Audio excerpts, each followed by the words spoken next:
Pendant 300 ans, une célèbre légende parisienne persiste, celle d'un fantôme qui aurait erré dans les jardins du Palais des Tuileries à Paris. Ce monument maintenant disparu aurait été hanté par une figure vêtue de rouge qui apparaissait à toutes les personnes de pouvoir, leur donnant des prédictions graves et sombres et qui se sont souvent réalisées. Le spectre rouge est vite identifié, il s'appellerait Jean l'Écorcheur et aurait été assassiné sous les ordres de la reine Catherine de Médicis. Avant de mourir, il aurait promis de revenir d'entre les morts pour les hanter.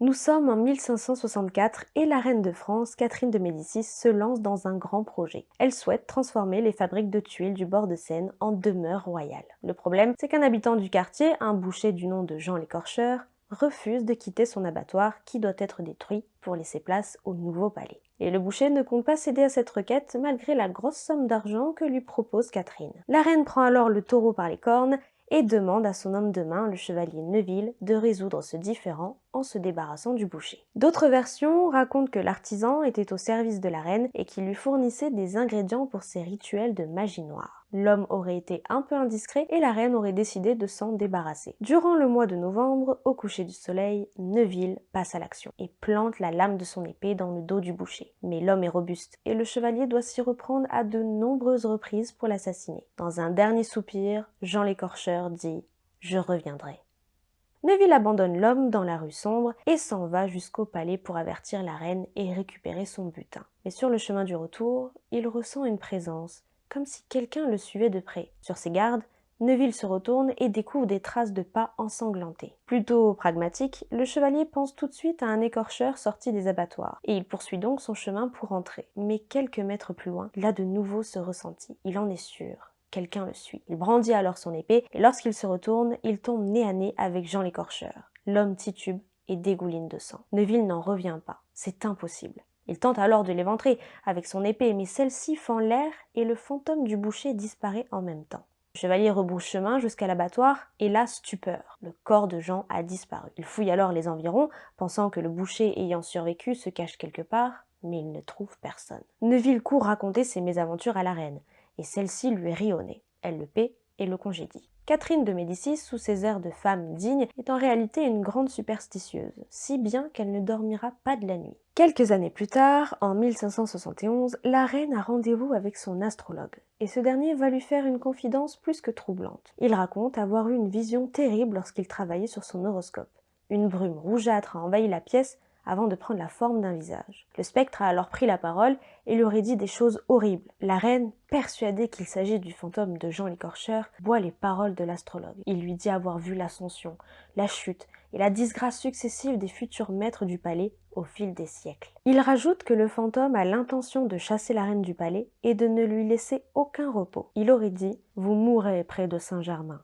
Catherine se retire immédiatement dans ses appartements, mais l'homme rouge la suit et se manifeste pour la première fois. Il lui répète alors que Saint-Germain la verra mourir. Morte de peur, Catherine fait interrompre aussitôt les travaux des Tuileries, car le palais se trouvait trop près de la place de Saint-Germain de Serrois. Après cette prédiction qu'elle jugeait comme être une malédiction, Catherine évite tous les endroits au nom de Saint-Germain. Mais en dépit de toutes ces précautions, elle n'échappe pas à son destin. Le 5 janvier 1589, à Blois, la reine se sentant mourante demande la présence d'un confesseur. Libérée de ses péchés, elle demande l'identité du prêtre et celui-ci lui dit venir de Saint-Germain. Catherine pousse un grand cri d'effroi avant de s'éteindre.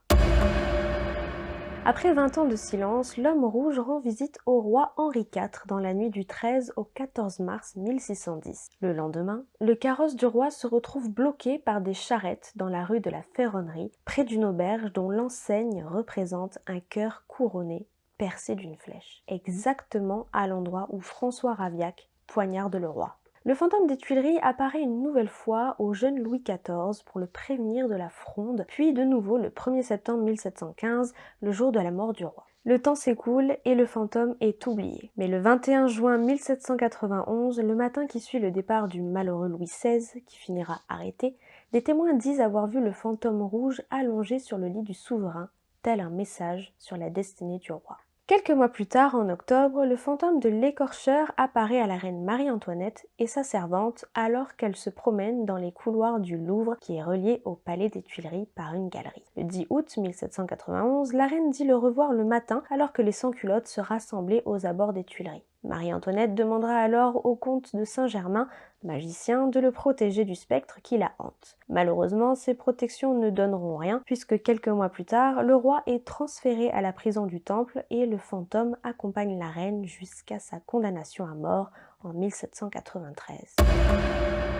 Le plus intéressant est la relation qu'entretenait Napoléon Ier avec le fantôme des Tuileries. Il lui rendait visite bien avant qu'il ne devienne empereur. Pendant des années, il veillait sur lui, le prévenant d'événements à venir, des victoires comme des défaites. Il apparaît pour la première fois au jeune général en juillet 1798. Il lui promet la victoire et à cette occasion, les deux hommes signent un pacte de fidélité. Pendant 10 ans, le petit homme rouge donne à l'empereur des conseils afin de l'aider dans sa fulgurante ascension. Le 19 août 1800, Napoléon s'installe aux Tuileries. Il découvre une enveloppe rouge dans laquelle il est écrit « Tu seras roi ». Signé l'homme rouge. Napoléon suit les conseils du spectre et respecte les termes du pacte. Une fois sacré empereur, le 2 décembre 1804, Napoléon et le fantôme conviennent de certaines choses et renouvellent leur pacte pour 5 ans. Mais Napoléon va transgresser les règles. Il va divorcer de Joséphine de Beauharnais pour épouser Marie-Louise d'Autriche le 1er avril 1810 à Saint-Cloud. L'homme rouge, déçu, entra les lieux pendant la période des 100 jours. Peu de temps avant la fin du nouveau pacte, le fantôme rend une dernière visite à Napoléon qui le supplie de l'épargner,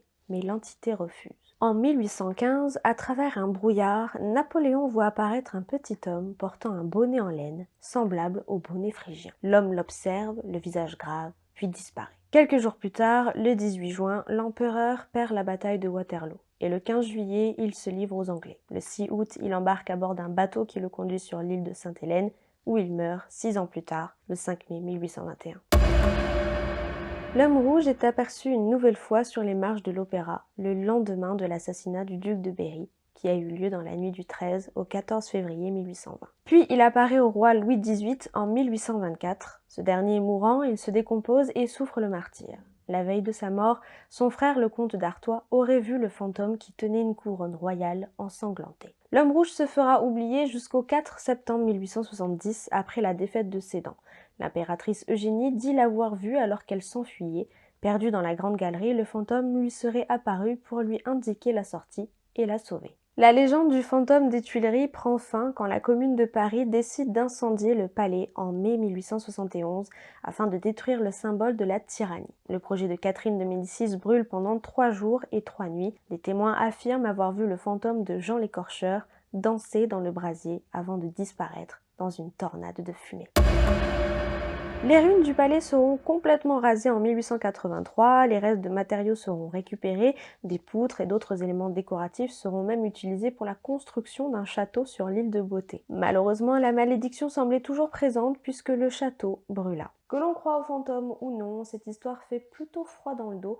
Difficile donc de se réchauffer compte tenu des économies que nous devons faire. Cette vidéo est maintenant terminée, je vous laisse me dire en commentaire ce que vous avez pensé de cette légende urbaine. Je vous invite également à soutenir la chaîne en vous abonnant si ce n'est pas déjà fait et à lâcher votre meilleur pouce bleu. Je vous souhaite une excellente semaine et je vous dis à très vite dans un nouveau scène d'horreur.